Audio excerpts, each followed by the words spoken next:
Hello hi नमस्कार welcome to Vidyasagar मु आपणकर प्रिय लिपक सर आशा कर समस्त भल थो पूर्व क्लास भली आज आम आउ गोटे आमर कौन ना पॉलिटिकल साइंस रे गोटे सेट आज आलोचना करवा जोटा 2024 रे पूर्व वर्ष पड़ी क्वेश्चन एटा सेट डी रो तेणु आशा कर आग भाया समस्ते ये वीडियो को बहुत भल पाइबा देबे लाइक करेंगे शेयर करेंगे और सब्सक्राइब करेंगे आग को आम 2017 जा विभिन्न सेट्र क्वेश्चन डिस्कसन करवा तेणु चैनल सहित जोड़ी रुहतु लाइक करूँ शेयर करूँ और सब्सक्राइब करने केवे भी भूलु ना काल विलंब नक आज आम 2024 रे जो सेट पड़ा ता विषय आलोचना करवा तेणु तुम समस्ते ये क्वेश्चन को बारंबार देख एवं गोटे सर्ट नोट कर जहाद्वारा आग को आहरी बहुत किसी लाभ तुम हो पार तेणु काल विलंब नक आम प्रथम प्रश्न को जीवा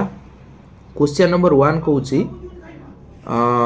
प्रथम प्रश्न भारत और पाकिस्तान मध्य थिबा जो कारगिल युद्ध भारत पाकिस्तान मध्य बेसिकली 3टा युद्ध होती तेणु भारत और पाकिस्तान मध्य जो कारगिल युद्ध किए मसीह होता तेणु तुम समस्ते जाच भारत पाकिस्तान मध्य जो कारगिल युद्ध होता है केबे होता 1999 मसीह मन रख परवर्ती प्रश्न निम्नोक्त मध्य केउटी भारत एक जातीय दल अटे भारतर जातीय दल बेसिकाली 7 ରୁ 8टा जातीय दल अच्छी आउ अनेक आंचलिक दल अच्छी जो तुम समस्ते जानी बर्तमान जो साउथ्र सुपरस्टार अच्छा आमर किए ना थालापति विजय सी बर्तमान गोटे निजर स्वतंत्र कौन करने जाऊँगी ना आमर गोटे आंचलिक दल करने जाऊँगी तेणु से भाया भारत में आंचलिक दल अनेक किंतु जातीय दल बहुत सीमित जहाँ भी हो तेणु भारत में जातीय दल 4टारू गोटे हो नेशनल कॉन्फ्रेंस तुम्हें जाच यहाँ हूँ जम्मू काश्मीर गोटे आंचलिक दल अकाली दल जाच भारतर सर्वपुरातन आंचलिक दल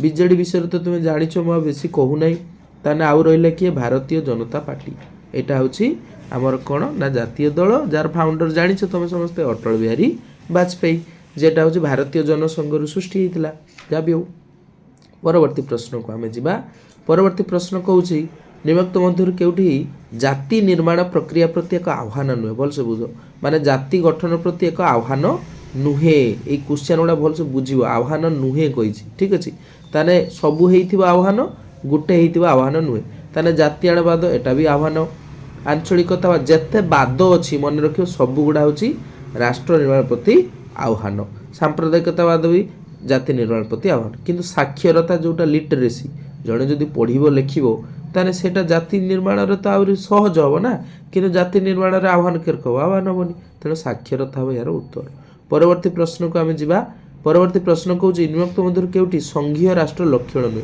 तुम समस्ते पिले जाच जो आमर कौन क्षमतार केन्द्रीकरण बा क्षमता आम दुई प्रकार देखू गोटे विकेन्द्रीकरण हुए गोटे केन्द्रीकरण हुए से दृष्टिकोण राष्ट्र मध्य दी भार व्यक्त गोटे ऐकिक आ गोटे संघीय ऐकिक राष्ट्र रे क्षमता जड़े सरकार पाखे थाए किंतु केन्द्र आमर संघीय राष्ट्र रे कौन हुए ना क्षमताटा उभय केन्द्र एवं क्या भितर ना राज्य भितर कौन होता ना बंटन होता तेणु केन्द्र आ क्या भितर आमर बंटन हुए राज्य भितर तेणु जोटा संघीय राष्ट्र गोटे लक्षण तेणु संघीय राष्ट्र रे कौटा लक्षण अटे 4टा ऑप्शन देछि गोटे नमनीय संविधान गोटे एकक केन्द्र सरकार गोटे क्षमतार केन्द्रीकरण आ गोटे स्वाधीन न्यायपालिका तेणु यार राइट आंसर किस हम ना राइट आंसर हम स्वाधीन न्यायपालिका नुहे कि संघीय राष्ट्र स्वाधीन न्यायपालिका रही था ठीक अच्छे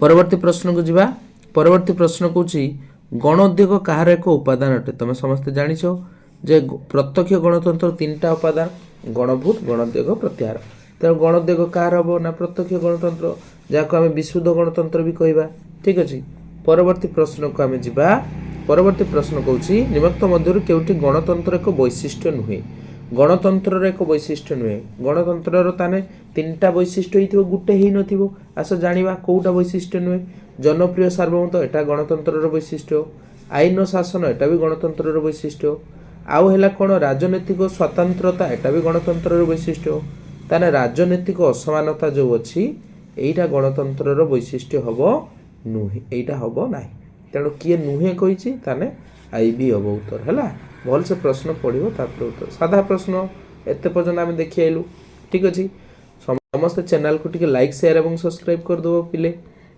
ପରବର୍ତ୍ତୀ ଆମେ ଯିବା। ପରବର୍ତ୍ତୀ ହେଉଛି ପ୍ରଶ୍ନ ନିମ୍ନୋକ୍ତ ମଧ୍ୟରୁ କେଉଁଠି ଗ୍ରାମାଞ୍ଚଳ ସ୍ୱାୟତ୍ତ ଶାସନ ବ୍ୟବସ୍ଥାର ଅଂଶ ଅଟେ? ଗ୍ରାମାଞ୍ଚଳ ତୁମେ ଜାଣିଛ ଯେଉଁ ଆମର ସ୍ୱାୟତ୍ତ ଶାସନ ବ୍ୟବସ୍ଥା ଯେଉଁଟା ଦୁଇ ଭାଗରେ ବିଭକ୍ତ ହେଲା, ଗୋଟେ ହେଉଛି ଗ୍ରାମାଞ୍ଚଳ ପାଇଁ ପଞ୍ଚାୟତ ରାଜ, ଆଉ ଗୋଟେ ସହରାଞ୍ଚଳ ପାଇଁ ସହରାଞ୍ଚଳ ସ୍ୱାୟତ୍ତ ଶାସନ ବ୍ୟବସ୍ଥା।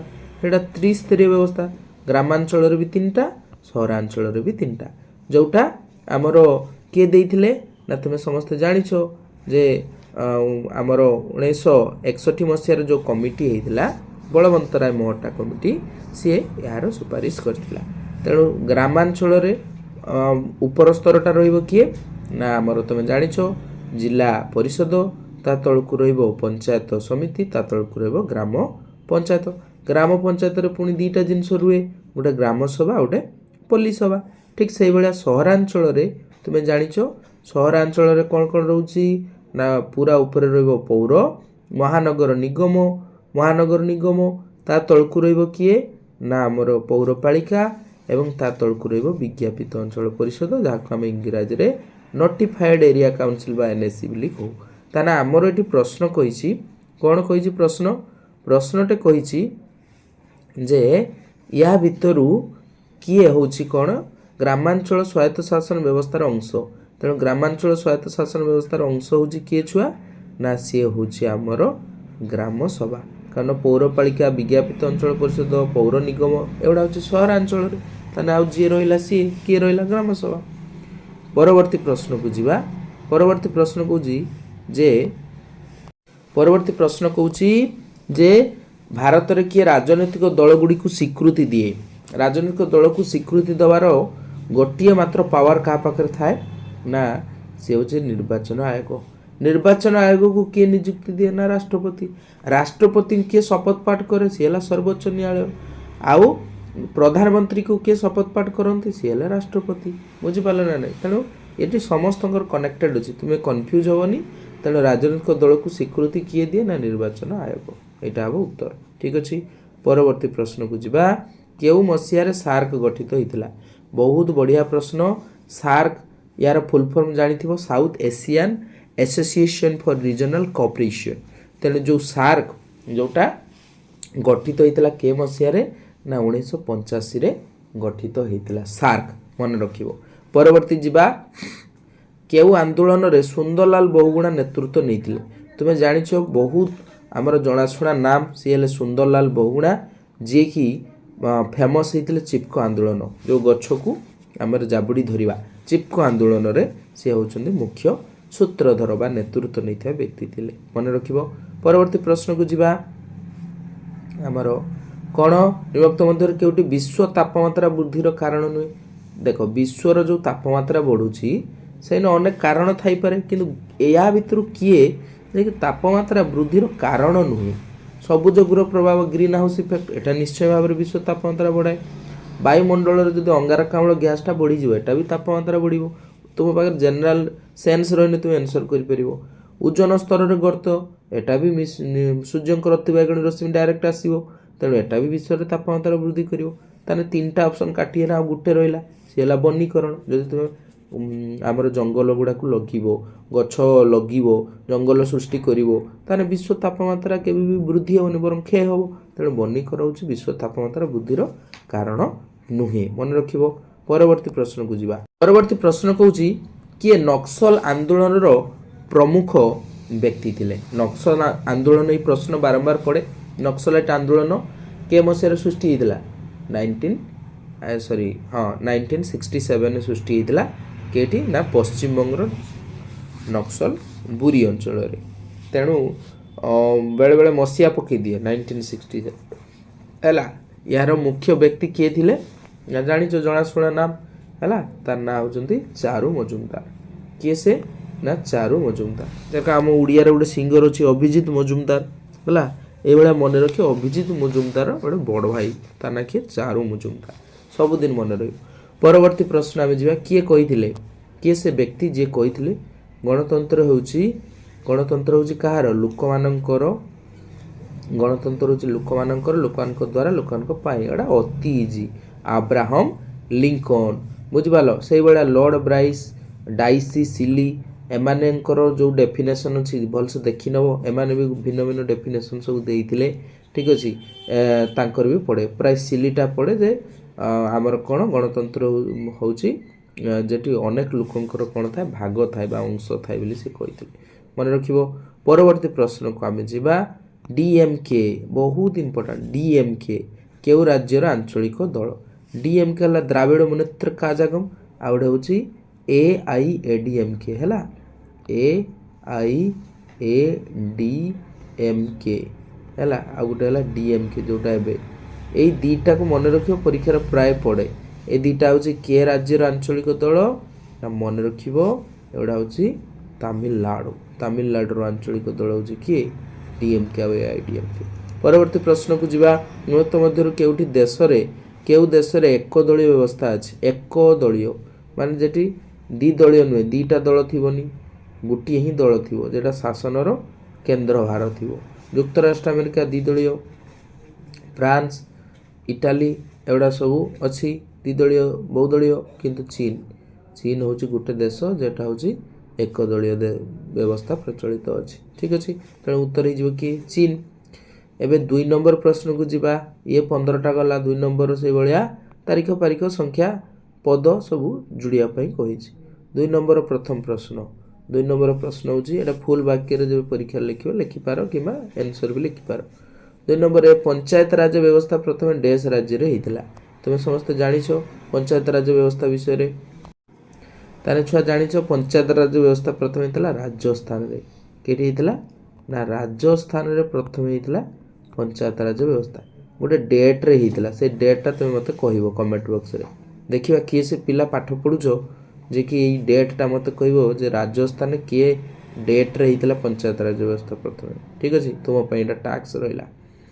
ପରବର୍ତ୍ତୀ ପ୍ରଶ୍ନ, ପଞ୍ଚଶୀଳ ରାଜିନାମା ଭାରତ କାହା ମଧ୍ୟରେ ସ୍ୱାକ୍ଷରିତ ହେଇଥିଲା? ଜାଣିଛ ଭଲସେ ପଞ୍ଚଶୀଳ ବିଷୟରେ? 5ଟା ନୀତି ହେଇଥିଲା। ଭାରତ ଆଉ କାହା ଭିତରେ କୁହ? ପାକିସ୍ତାନ ତ ହେବନି। ଗୋଟିଏ ନୀତି ପଞ୍ଚଶୀଳ, ଭାରତ ଆଉ ଚୀନ।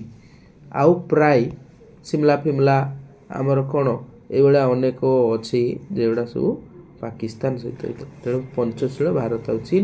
ୟାର ବି ଡେଟ୍ ତୁମେ କହିବ, କେ ଡେଟ୍ରେ ହେଇଥିଲା, କେତେ ତାରିଖରେ ହେଇଥିଲା, ଭାରତର ପ୍ରଧାନମନ୍ତ୍ରୀ କିଏ ଏବଂ ଚୀନର କିଏ ଥିଲେ, ତା କାହା ଭିତରେ ହେଇଥିଲା, ମୋତେ ଡିଟେଲ୍ ତୁମେ କହିବ।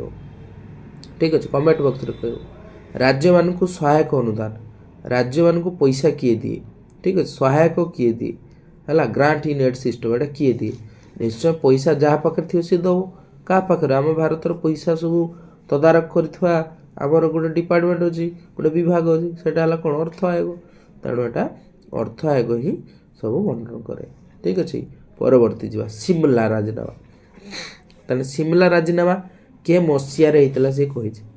ଆଗେ କାହା ସହିତ ହେଇଥିଲା ସିମଲା କୁହ ତ? ନା ପାକିସ୍ତାନ ସହିତ। କେ ମସିହାରେ ହେଇଥିଲା? କିଏ କହିବ? 1972ରେ ହେଇଥିଲା ସିମଲା ରାଜିନାମା। ଠିକ୍ ଅଛି, ତେଣୁ ତା ଡେଟ୍ ବି ଅଛି, ସେ ଡେଟ୍ଟା ମୋତେ କହିବ କମେଣ୍ଟ ବକ୍ସରେ। ଏଗୁଡ଼ା ପରୀକ୍ଷାରେ ବାରମ୍ବାର ପଡ଼େ, ସମସ୍ତେ ଭଲ ଭାବରେ ଟିକେ ଦେଖ। ପରବର୍ତ୍ତୀ ପ୍ରଶ୍ନ ହେଉଛି, ଡେସ୍ ରାଷ୍ଟ୍ରରେ ସମସ୍ତ କ୍ଷମତା କେନ୍ଦ୍ର ସରକାରଙ୍କ ହାତରେ ନ୍ୟସ୍ତ ଥାଏ? କେନ୍ଦ୍ର ସରକାରଙ୍କ ହାତରେ ଥାଏ ହେଲା। ସେଟା ହେଉଛି ଐକିକ ରାଷ୍ଟ୍ର ନା ସଂଘୀୟ ରାଷ୍ଟ୍ର ନା କେଉଁ ରାଷ୍ଟ୍ର? ତାହେଲେ ଉତ୍ତର ହେବ କ'ଣ ନା ଆମର ଐକିକ ରାଷ୍ଟ୍ରରେ ସମସ୍ତ କ୍ଷମତା କେନ୍ଦ୍ର ସରକାରଙ୍କ ହାତରେ ନ୍ୟସ୍ତ ଥାଏ, ନୁହେଁ କି? କେନ୍ଦ୍ର ଯାହା କହିବ ସେୟା। ବିଶ୍ୱ ବ୍ୟାଙ୍କ ଡେସ୍ ମସିହାରେ ଗଠିତ ହେଇଥିଲା? ଏଇଟା ମୋତେ କୁହ। ବିଶ୍ୱ ବ୍ୟାଙ୍କ ହେଇଥିଲା 1944ରେ ହେଇଥିଲା। ଠିକ୍ ଅଛି, ମନେ ରଖିବ। ସେଭଳି ଆନ୍ତର୍ଜାତିକ ନ୍ୟାୟାଳୟ ଡେସ୍ ଜଣ ବିଚାରପତିଙ୍କୁ ନେଇକି ହୁଏ ନା 15 ଜଣ ବିଚାରପତିଙ୍କୁ ନେଇକି ହୁଏ। ଠିକ୍ ଅଛି, ଲାହୋର ଘୋଷଣାନାମା ସ୍ୱାକ୍ଷରିତ ହେବା ସମୟରେ ଭାରତର ପ୍ରଧାନମନ୍ତ୍ରୀ କିଏ ଥିବେ? ତାର କିଏ ହେଇଥିବ ଭାବ? ଲାହୋର ଘୋଷଣା ମନେ ରଖିବ, ସେଇ ମହାନ ବ୍ୟକ୍ତି ଯିଏକି ବିଜେପିର ପ୍ରତିଷ୍ଠାତା ଅଟଳ ବିହାରୀ ବାଜପେୟୀ। ମନେ ରହିଲା ହେଲା, ମନେ ରଖିଲ। ଅଟଳ ବିହାରୀ ବାଜପେୟୀ ହେଉଛନ୍ତି ସେତେବେଳେ ପ୍ରଧାନମନ୍ତ୍ରୀ ଥିଲେ। ପ୍ରତିବର୍ଷ ମାର୍ଚ୍ଚ 8 ତାରିଖକୁ ହିଁ ଆମେ ଆନ୍ତର୍ଜାତିକ ମହିଳା ଦିବସ କୁହାଯାଏ, ଯାହାର ଜୁନ୍ 5 ହେଲା ବିଶ୍ୱ ପରିବେଶ ଦିବସ। ସେଟା ମାର୍ଚ୍ଚ 8 ଆନ୍ତର୍ଜାତିକ ମହିଳା ଦିବସ। ଠିକ୍ ଅଛି, ଏପ୍ରିଲ 1 ଶ୍ରମିକ ଦିବସ। ଓକେ, ମନେ ରଖିବ। ଡିସେମ୍ବର 10 ଆମର କ'ଣ? ଇଣ୍ଟରନ୍ୟାସନାଲ ହ୍ୟୁମାନ୍ ରାଇଟ୍ସ ଡେ ହେଲା। ଡେସ୍ ମସିହାରେ ଭାରତୀୟ ଜାତୀୟ କଂଗ୍ରେସ ଗଠିତ ହୋଇଥିଲା। ଜାତୀୟ କଂଗ୍ରେସ ତ ଜାଣିଛ କେବେ ହେଇଥିଲା ନା 1885ରେ ହେଇଥିଲା। ଏହାର ପ୍ରଥମ ସଭାପତି ଥିଲେ ଉମେଶ ଚନ୍ଦ୍ର ବାନାର୍ଜୀ ଏବଂ ଏହାର ଆମର ଫାଉଣ୍ଡର ହେଉଛନ୍ତି A.O. ହ୍ୟୁମ୍। ଓକେ, ତାଙ୍କର ଫୁଲ୍ ନାମ ହେଉଛି ଆଲାନ୍ ଅକ୍ଟାଭିୟମ୍ ହ୍ୟୁମ୍। ଠିକ୍ ଅଛି, ମନେ ରଖିବ। ପରବର୍ତ୍ତୀ ପ୍ରଶ୍ନକୁ ଆମେ ଯିବା। ପରବର୍ତ୍ତୀ ପ୍ରଶ୍ନ ଆମର କହିଛି ସମ୍ବିଧାନ କେ ଧାରାରେ ଭାରତକୁ ରାଜ୍ୟମାନଙ୍କର ଏକ ସଂଘ ରୂପେ କୁହାଯାଏ। ଭାରତ ହେଉଛି ରାଜ୍ୟମାନଙ୍କର ଏକ ସଂଘ। ସଂଘ ମାନେ India that is Bharat shall be the union of state. ଏଇଟା ମନେ ରଖିବ, ସମ୍ବିଧାନ 1 ଧାରାରେ କୁହାଯାଏ। ଭାରତର ଡେସ୍ ପ୍ରଦେଶରେ ନକ୍ସଲ ଆନ୍ଦୋଳନ ହୋଇଥିଲା, ସେତେବେଳେ କହିଥିଲି। ପଶ୍ଚିମବଙ୍ଗର ନକ୍ସଲ ବୁରିରେ ହେଇଥିଲା। ଗଣଭୋଟ ଡେସ୍ ଗଣତନ୍ତ୍ରର ଉପାଦାନ। ଗଣଭୋଟ ପକାଇ ଦେଇଛି ପ୍ରତ୍ୟକ୍ଷର, ତୁମେ ଜାଣିଛ। ପରବର୍ତ୍ତୀ ପ୍ରଶ୍ନ, ଡେସ୍ ଭାରତୀୟ ଜାତୀୟ କଂଗ୍ରେସର ପ୍ରତିଷ୍ଠାତା। ଏଇ ଜଷ୍ଟ ଆମେ ପଢ଼ିଲେ ଆଲାନ୍ ଅକ୍ଟାଭିୟମ୍ ହ୍ୟୁମ୍। ମାନେ ମିଠା ଭଳିଆ ପ୍ରଶ୍ନ ଦେଇଛି। ଡେସ୍ ଜିଲ୍ଲା ପରିଷଦ ବୈଠକର ସଭାପତିତ୍ୱ କରନ୍ତି। କୁହ ଦେଖି ପିଲେ କିଏ ହେଇଥିବ? ତାହେଲେ କ'ଣ ହେଇଥିବ ପିଲେ? ତୁମେ ଯାହାଙ୍କୁ ଭୋଟ ଦିଅ, ଯିଏ ଯାଆନ୍ତି ହେଲା ତୁମର ନେତା ହେଇକି, ଅର୍ଥାତ୍ ନିର୍ବାଚିତ ଅଧ୍ୟକ୍ଷ, ସେ ହେଉଛନ୍ତି ଜିଲ୍ଲା ପରିଷଦର କିସ ଅଟନ୍ତି ନା ଆମର ସଭାପତିତ୍ୱ କରନ୍ତି। ତେଣୁ ଆଜିର କ୍ଲାସ୍ରେ ଆମେ ଆମର କ'ଣ 2024ରେ ଯେଉଁ କ୍ୱେଶ୍ଚନ୍ ଥିଲା ତାକୁ ଭଲ ଭାବରେ ବୁଝିଲୁ। ଯଦି କୌଣସି କ୍ୱେଶ୍ଚନ୍ ଅସୁବିଧା ହେଉଛି କମେଣ୍ଟ ବକ୍ସରେ ନିଶ୍ଚୟ ଜଣାନ୍ତୁ ଏବଂ ଯେତେ ସମ୍ଭବ ସମସ୍ତେ ଚ୍ୟାନେଲରେ କ'ଣ ହୁଅନ୍ତୁ, ଯୋଡ଼ି ହେଇକି ରୁହନ୍ତୁ। ଲାଇକ୍ କରନ୍ତୁ, ସେୟାର କରନ୍ତୁ, ସବସ୍କ୍ରାଇବ୍ କରନ୍ତୁ। ପରବର୍ତ୍ତୀ କ୍ଲାସ୍ରେ ଆମେ ମିଟ୍ କରିବା ଅନ୍ୟ ଏକ ନୂଆ ଟପିକ୍କୁ ନେଇକି। ତେଣୁ ଆଜି ପାଇଁ ବିଦାୟ ଦିଅ। ଆଶା କରୁଛି ଆଜିର କ୍ଲାସ୍ ସମସ୍ତଙ୍କୁ ବହୁତ ଭଲ ଲାଗିଥିବ। Thank you.